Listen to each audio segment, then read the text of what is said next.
verdadero y el principio de la creación de Dios. Los dos primeros títulos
el amén y el testigo fiel y verdadero expresan certidumbre.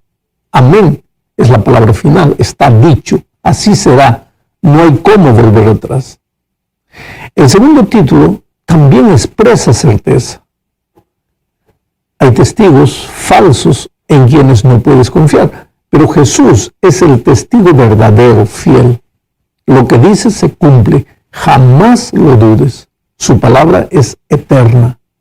Números 23, 19 dice: Dios no es hombre para que mienta, ni hijo de hombre para que se arrepienta. ¿Acaso dice y no hace? ¿Acaso promete y no cumple? Bueno, entonces Jesús es el testigo fiel en quien puedes confiar. Esto expresa certidumbre. Pero el tercer título que Jesús usa en su mensaje a la Odisea es elocuente. Encierra una promesa. Él es el principio de la creación, en el sentido de el originador de la creación. A partir de Él existe todo. Nada de lo que existe existiría sin Él. Ahora, si Él fue capaz de crear los cielos y la tierra cuando nada había, ¿crees que no sería capaz de dar nueva vida a una iglesia que está moribunda, como la iglesia de la Odisea? En otras palabras, este es un mensaje de esperanza. No hay caso perdido para Jesús. Pablo afirma en 2 Corintios capítulo 5, versículo 17, lo siguiente: de modo que si alguno está en Cristo, nueva criatura es. Las cosas viejas pasaron, todas son hechas nuevas. Esta es una promesa de renovación, de vida nueva. La promesa no consiste apenas en reformar, sino en hacer todo de nuevo. Tremenda promesa. ¿Y quién lo hace? ¿Quién hace esta promesa? El amén, el testigo fiel, el creador de todo, Jesús. ¿No es interesante? Bueno, en la segunda parte de este estudio es necesario leer los versículos 15 y 16 de Apocalipsis 3 en el mensaje a la Odisea. Dice: yo conozco tus obras que ni eres frío ni caliente. Ojalá fueras frío o caliente, pero por cuanto eres tibio y no frío ni caliente, te vomitaré de mi boca. ¿Sabes? El problema de la Odisea no era la indiferencia espiritual. No se podría decir que vivían en pecado o que no participasen de los cultos. Creo que los sábados la iglesia de la Odisea estaba llena. Cantaban, participaban, pero no se comprometían de corazón con las cosas de Dios. Y el mensaje de Jesús para ese estado de cosas es duro. Ahora, yo no puedo estar pensando en la Odisea de aquellos tiempos, ni siquiera en la iglesia de hoy. Lo que necesito pensar es en mi experiencia personal. ¿Hasta qué punto el secularismo de este mundo afectó mi vida? ¿Sabes? El secularista no niega a Dios. Él es un buen miembro de iglesia. Solo que sus prioridades no son las cosas de Dios, sino las cosas de este mundo. La iglesia, para el secularista, es una especie de club religioso al que se asiste y del cual se participa, pero que no afecta la vida. Uno se acomoda, se habitúa, se acostumbra, pero va muriendo poco a poco. Las cosas de Dios no hacen más vibrar, porque hay otros intereses más urgentes. Escucha esto. Mientras preparo estos comentarios, yo me pregunto a mí mismo, ¿cuánto me parezco a la Odisea? ¿Qué es lo que me sucede a mí? ¿Estoy contento con el tipo de vida espiritual que vivo? ¿O es necesario que Dios haga alguna cosa especial en mi vida? El autor de la epístola a los Hebreos, en el capítulo 11, versículos 7 al 11, dice algo que es muy significativo. Mira, lo voy a leer. Si soportáis la disciplina, Dios os trata como a hijos. Porque, ¿qué hijo es aquel a quien el Padre no disciplina? Pero, si se os deja sin disciplina, de la cual todos han sido participantes, entonces sois bastardos, no hijos. Por otra parte, tuvimos a nuestros padres terrenales que nos disciplinaban y los venerábamos. ¿Por qué no obedeceremos mucho mejor al Padre de los Espíritus y viviremos?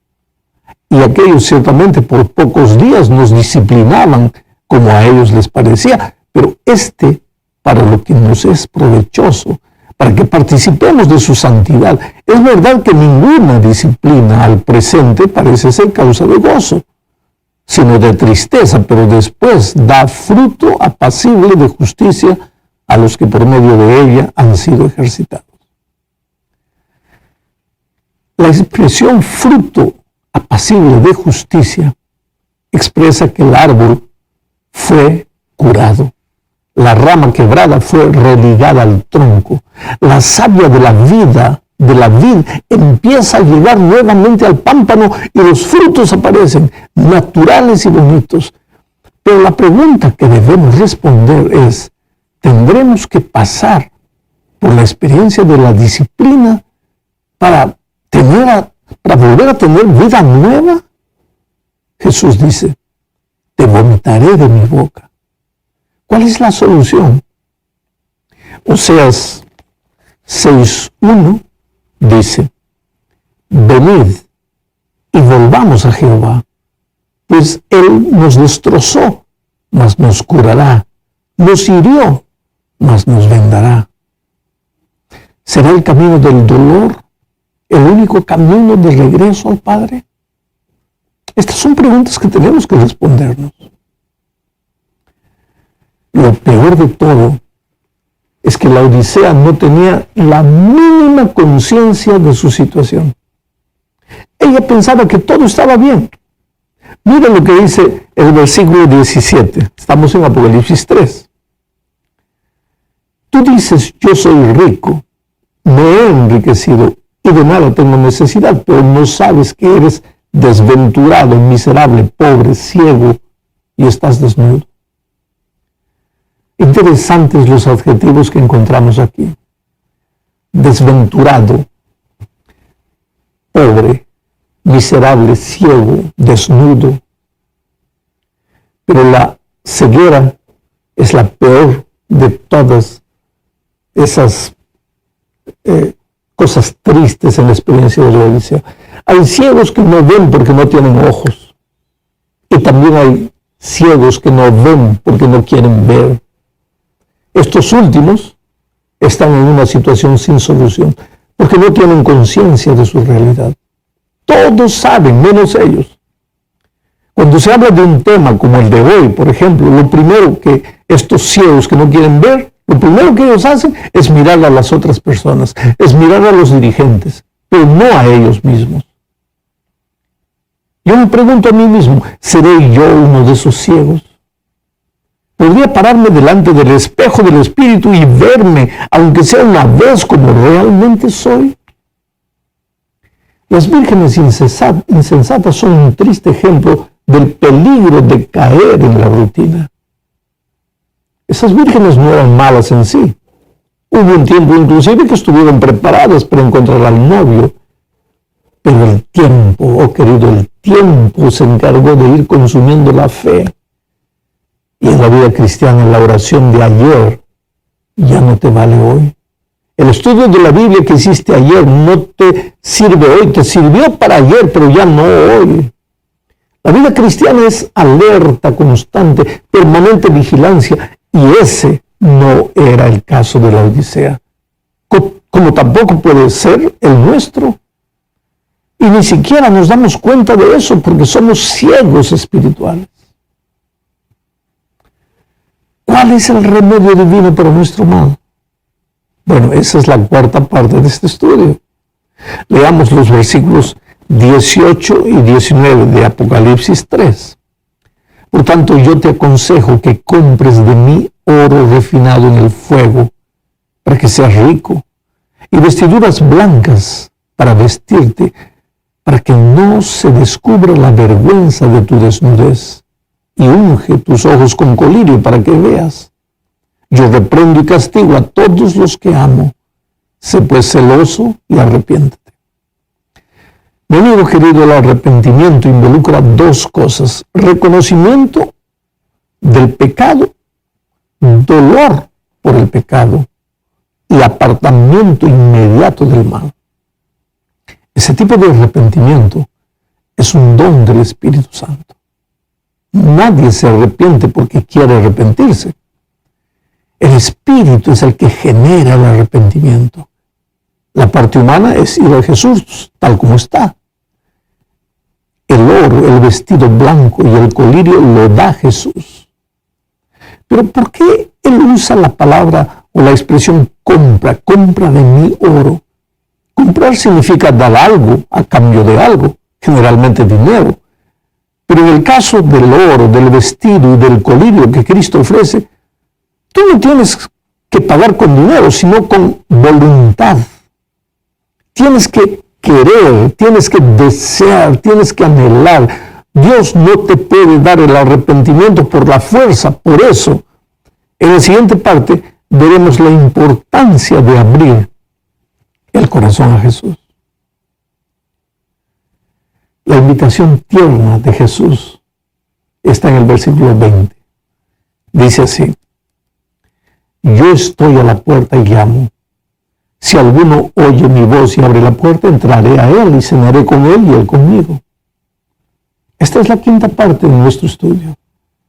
Dios es nuestro creador y tiene la potestad sobre el cielo y sobre la tierra. En realidad, Él no necesitaría permiso para entrar al corazón de nadie. Él es el dueño y Señor absoluto. Pero al crear al ser humano lo creó libre y siempre va a respetar esa libertad. Él toca, pero la puerta se abre del lado de adentro. Él no la puede empujar. Por eso Jesús dice: compra de mí oro. La parte que el ser humano coloca en esta transacción no es dinero, es voluntad. La voluntad tiene que ser colocada al servicio de Jesús. No basta decir quiero. Es necesario buscar al Señor mediante la oración, el estudio diario de la Biblia y la testificación. Mucha gente puede decir: pero entonces estoy perdido porque A mí no me quedan ganas de orar ni de estudiar la Biblia. Yo no tengo voluntad. Ah, la tienes, sí. Claro que la tienes. La prueba de eso es que a las 5 de la mañana, en un día helado de invierno, te levantas, aunque no quieras, porque tienes que ir a trabajar. O sea, sí tienes fuerza de voluntad. El asunto es que la colocas a servicio de lo que tú consideras importante y crees que el trabajo es importante. Y claro que lo es, pero tiene una importancia pasajera y terrenal. Sin embargo, cuando se trata de las cosas espirituales, como la oración y el estudio de la Biblia, ahí piensas que no tienes voluntad. Oh, mi amigo querido, abrir la puerta a Jesús no es una figura de lenguaje, no es una frase poética, no es algo teórico y romántico, es la más dura de las realidades y como toda realidad demanda esfuerzo. Una cosa es llevar un ramo de rosas a la novia y otra es levantarse a medianoche y andar 3 millas a pie para buscar remedio para ella. Ambas actitudes son necesarias. No te puedes quedar solo en el romance de las flores. Tienes que entrar al terreno doloroso del esfuerzo. Ambas experiencias son parte del amor. Así es con Cristo. Cantar, levantar las manos al cielo, bueno, eso es necesario. Pero levantarse para estudiar la Biblia cuando no se siente ganas es igualmente bueno e igualmente importante. Y eso es abrir la puerta del corazón. Y solo cuando lo hacemos, recibiremos de Él el oro de la fe, las vestiduras de su justicia y el espíritu de su colirio para vivir la vida cristiana llena de significado. La carta